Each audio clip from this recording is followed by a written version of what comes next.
Hello everybody, my name is Blades and you're watching this video because you want to go from this, and this, to this, and this. When you start a new interloper run, your first goal should be to figure out where the hell you are and where the hell the matches are. At this stage, you're probably going to die a lot, but through repetition, you'll start to learn where you can always find matches, where you can never find matches, and where you can sometimes find matches.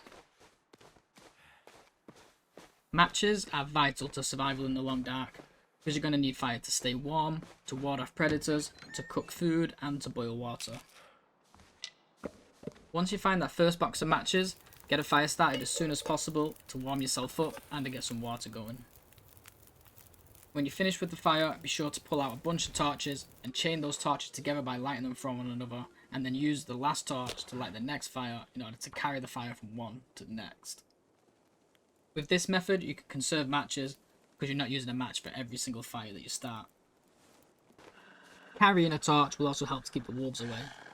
Simply drop a lit torch on the ground and aim a weapon, even a rock, at the wolf, and this will scare the wolf away. Between fires, be sure to grab as many sticks and as many pieces of coal as you can find in order to have enough fuel for the next fire. At the same time, make sure to harvest birch bark, rose hips and mushrooms from the environment in order to make warm teas, and drink them while warm in order to prolong the time between fires. If any of your teas do go cold before you drink them, you can simply warm them up again by placing them around a fire. The same can be done with canned foods. I don't recommend using burdock or acorns for this, as burdock is useful for late game recipes, and acorns are a burden to carry and process at this point in the game. Whilst travelling, you should be harvesting every single cattail you see for both calories and tinder, and looting every single container you see to keep yourself fed. It's important at this stage to travel as much as possible because food is limited.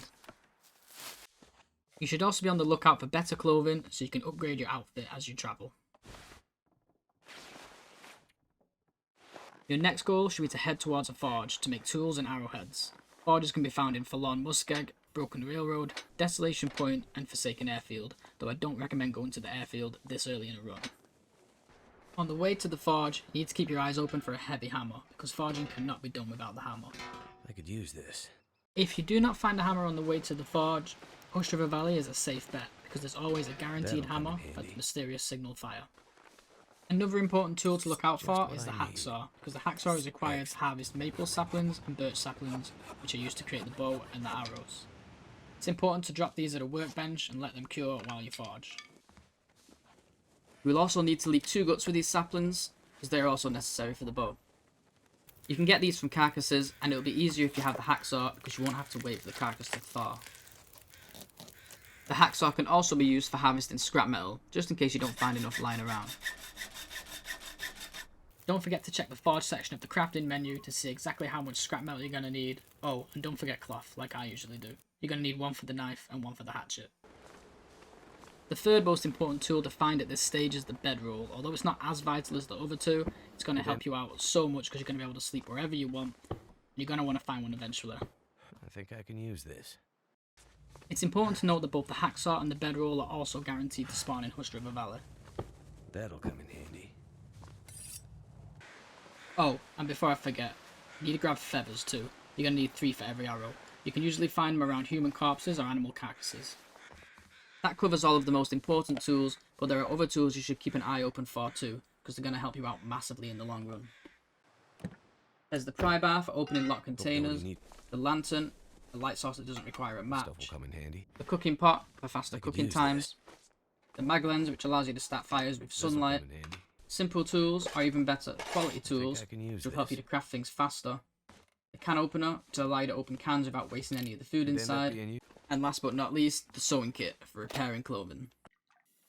There are some simple items you can craft on the road that will help you out massively. Firstly, if you have any extra scrap and a little bit of leather, you can use a workbench to craft improvised crampons. You can equip the crampons while climbing ropes for faster climbing speeds. You can also equip them while walking down slopes in order to reduce sprain risk, and also to buy yourself more time on weak ice. If you own the Far Territory DLC, you can use a stone to kill ptarmigans and use their feathers to upgrade your bedroll and to make 2 improvised installations. Both of these things can be done without a workbench, you just need a sewing kit, feathers and cloth. You will need some coal to heat the forge, and although there will be some there, it does help to bring extra. At this point in the run, you're likely to be slightly over encumbered, even if you have the well-fed bonus, which you should have by now. When you arrive at the forge, you need to get it above 150 degrees Celsius.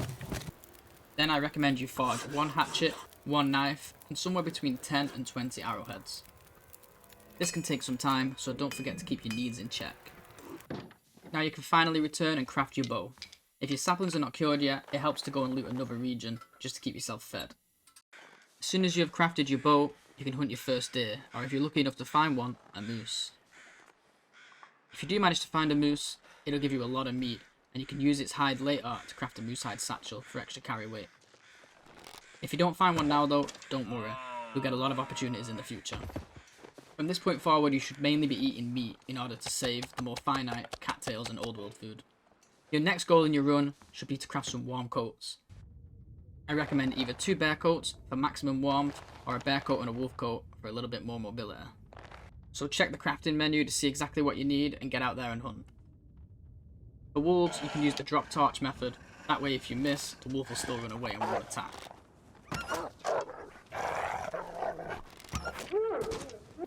For bears, I recommend using a campfire to keep the bear at bay.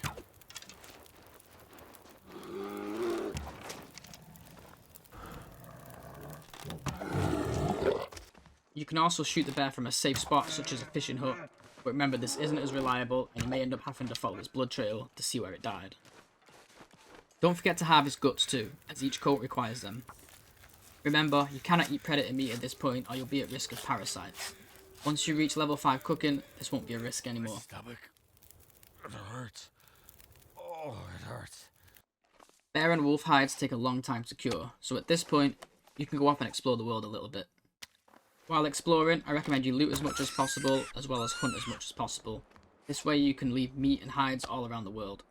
At this point, you can also start to grab deer and rabbit hides, which can be used later on to make pants, gloves, and boots. I don't recommend you make the rabbit hat, because the aviator cap is much better. During this time, I recommend that you visit Timberwolf Mountain and Ash Canyon.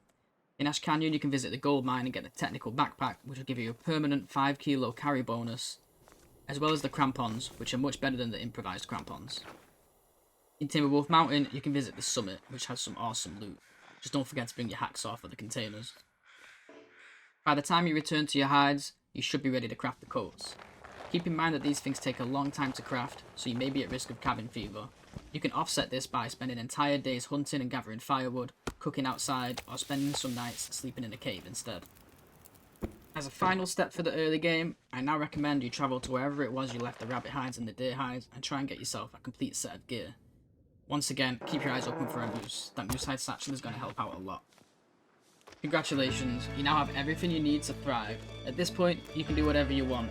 You can explore the world, check every location, every container, every nook and cranny. You can begin to set up bases, stockpile food, water, hides, firewood, and just have fun with it. Thank you so much for watching, and if this video helped you, don't forget to like and subscribe. You can also catch me playing TLD live at twitch.tv/BladeCJ. Goodbye for now.